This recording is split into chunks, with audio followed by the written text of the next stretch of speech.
Welcome back. It's amazing, isn't it? Friends and neighbors here on the Sun Coast can hear and see the sights and sounds of what's happening on the border and have polar opposite reactions, with the U.S. government separating children from their parents. Images of anguish, the sounds of wailing children crying for their mothers have a lot of folks outraged. On the other hand, a lot of viewers watching this now don't blame the policy, but rather the media for reporting it and or prior presidents for not doing enough to secure the border. And joining us for more are Rod Thompson of the RevolutionaryAct.com and Susan Nyland, the president of the Sarasota ACLU. Did I get that right? Thanks both for being here tonight. And let's start with that, because we are all seeing and hearing the very same things, but we're looking at it completely differently. And I know, Rod, you've been writing about this a lot. Right. So I think your analysis there is exactly right. Everything in the world now happens through the prism kind of how you view Trump. It's kind of amazing and terrible. I think in this particular case, I have a real problem with the media coverage of it, not because it's covering it, because of the enormity in which it's covering it now and the relative little in which it covered it when very similar things were going on in the Obama administration. And I'm not blaming Obama. Obama was suffering under the same laws and judicial decrees that have been befuddling the Trump administration right now. But I think the media coverage has been very heavy, specifically because this was a Trump policy, and we see that through a lot of media coverage. And it does not help the country in the whole divisive arena here. It does not help the country when half the country doesn't feel like they have any trust whatsoever left in the mainstream media. Susan? I would completely disagree. I don't think it has anything to do with the media. I think it completely has to do with the acts that are done by the administration. This zero tolerance policy got amped up in April. You didn't have a major amount, you didn't have 2,000 children torn from their parents during the Obama administration. No, but Obama was called by a lot of folks the deporter in chief. Absolutely. In fact, the deportations were incredibly high during the Obama administration. There's no dispute about that, but I think this is exceptionally heightened because of the treatment that they're doing to pull the families apart. Which was not done, Rod, the same way under Obama or George W. Bush. It was not, well, not at all under George W. Bush. Under Obama, it was done at a much lesser level. But what Obama was doing originally, before there was the Ninth Judicial Court ruling in 2015, was he was actually families that were captured coming across the border there illegally, they were being detained as families. Yes.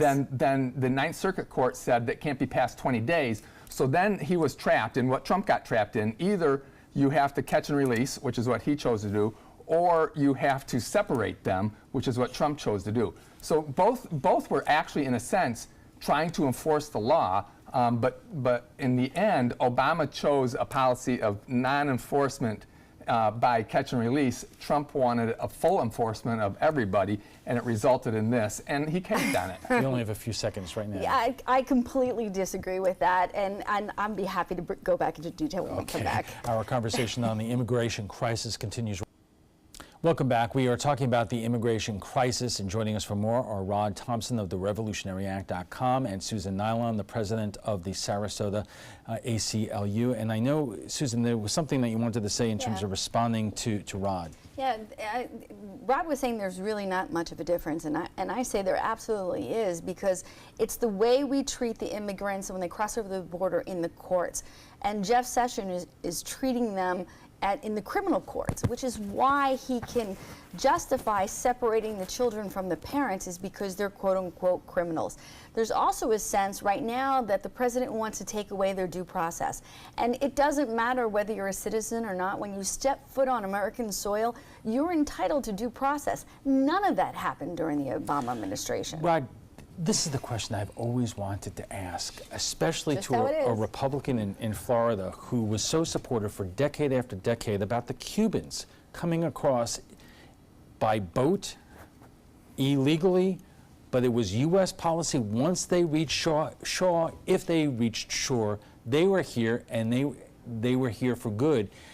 And the explanation is that they were escaping oppression, which you could argue, isn't that the same for those who are trying to escape El Salvador, Guatemala, other Central American countries? So, great point. You're right. Those were asylum seekers, and they were being persecuted in their country.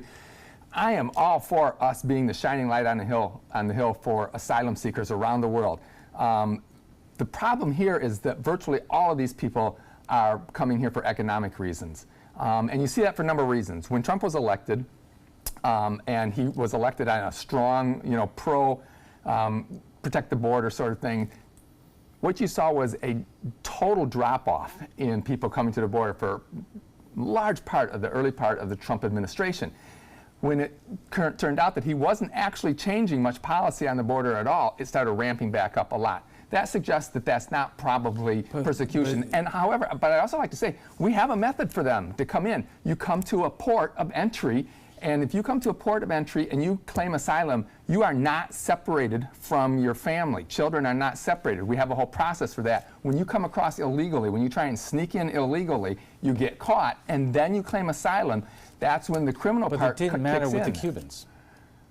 Well, because we had there, the policy was that there was, the assumption was that they were being persecuted. And in fact, both of those are risky ventures to take. But the assumption was that they were being persecuted, and practically most all of them were. And I would argue with that as well, because if you're seeking asylum, it would be really nice to think that it's all nice and folded neatly so you can walk up and knock on the door and say, hey, I'm seeking asylum. But a lot of times they're not, and you won't know whether they are or they're not without due process. And it's also true, Rod, is it not? Although a lot of Cubans were escaping oppression, you have a lot of Major League Baseball players now, right now and in the past who escaped Cuba for the paycheck. Probably.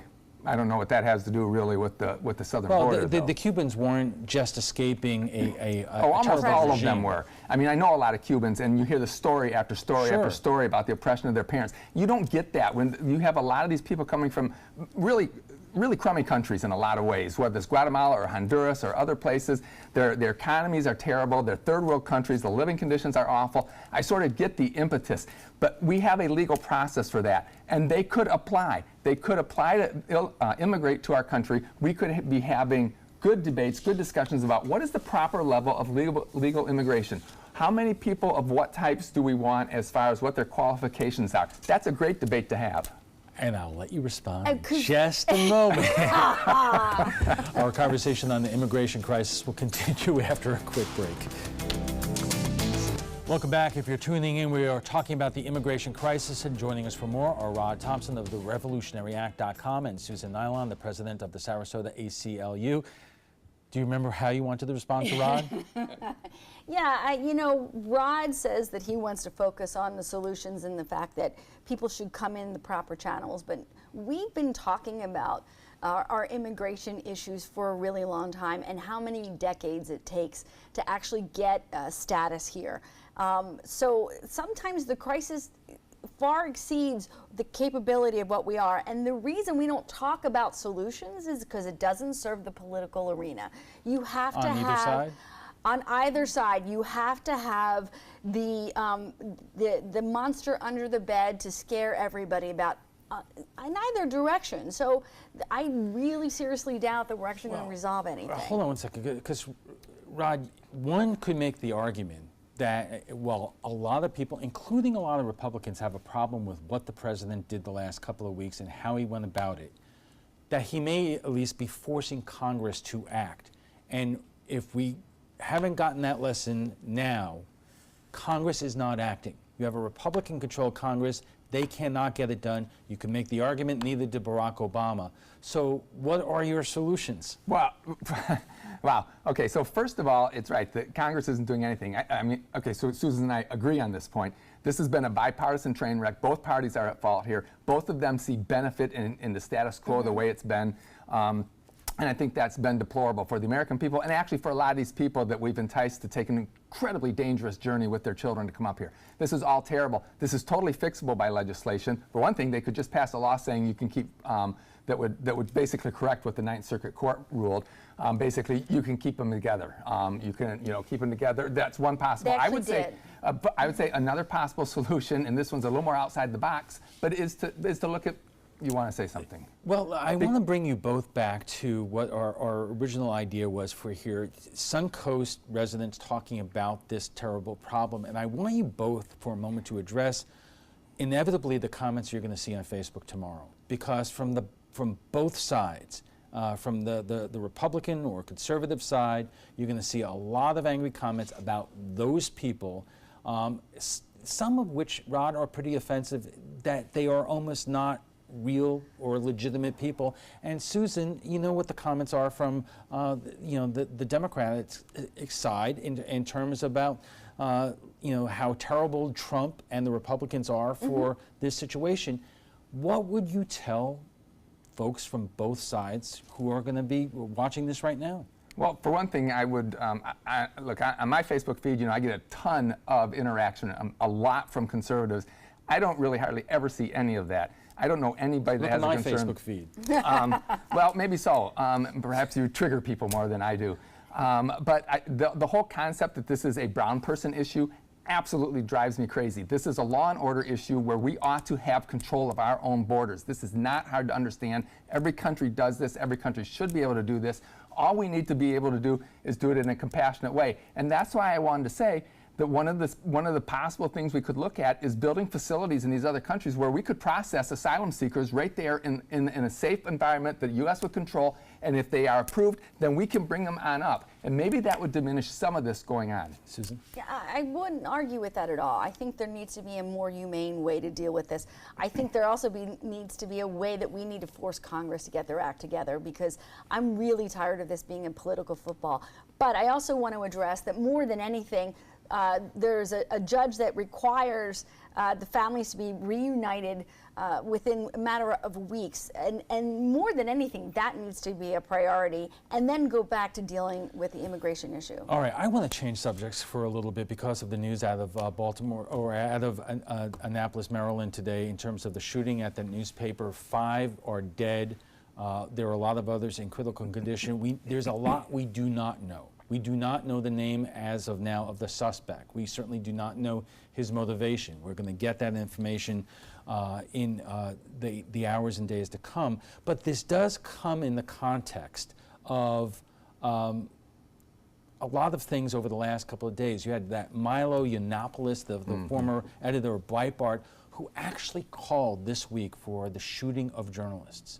You had the President of the United States telling a crowd the other night that the media is the enemy of the American people. And then we're shocked that things like this happen. Rod? Yeah, so easy. You mentioned those two. Milo Yiannopoulos, I have no idea why anybody, he's just a provocateur and a publicity hound. Correct. Ignore him. But I noticed you didn't mention what Maxine Waters said. Maxine Waters has been at the forefront of saying, go out there and harass Trump people, harass them, push back on them at every step. That's totally out of bounds. And both parties have said that, leadership, including Chuck Schumer. But we're talking about the targeting of journalists. There was a scene the other day that of Jim Acosta from CNN working, before the president's arrival, and how he was absolutely harassed in terms of members of the crowd coming up to him. But this is where we're at right now. It is, and it's a real problem. I've been in newsrooms a lot, and they have. I know both newsrooms I was in had security at the newsrooms because we should point out you there's are crazy a people out there. long-time newspaper reporter and editor, and you're a former talk show host. Right. So there's crazy people out there, and they go for targets. Sometimes journalists are the targets. I don't feel that bad for Acosta because that's in part of his job. And I remember I used to cover presidential campaigns in Iowa. And that was constant. The media was bombarded at events all the time when it was Republicans. That is true, but we have not had a situation before, or at least in a lot of years, that the President of the United States is calling the media the enemy of the people. And there are whack jobs out there who will take that literally and do something. Right, and so I don't think that the President can be responsible for his verbiage, and I've taken him to task a lot of times on your show for that. However, the person responsible for that shooting is the person who did the shooting, and that's the bottom line there. Susan? I'm always concerned when we have the leader of the United States, no matter what leader it is, focuses on violent insinuations towards any group of people. And it serves his purpose to make the media the enemy, just like the people at the border are the enemy as well. And I take exception to that, and I appreciate that you call him out on it.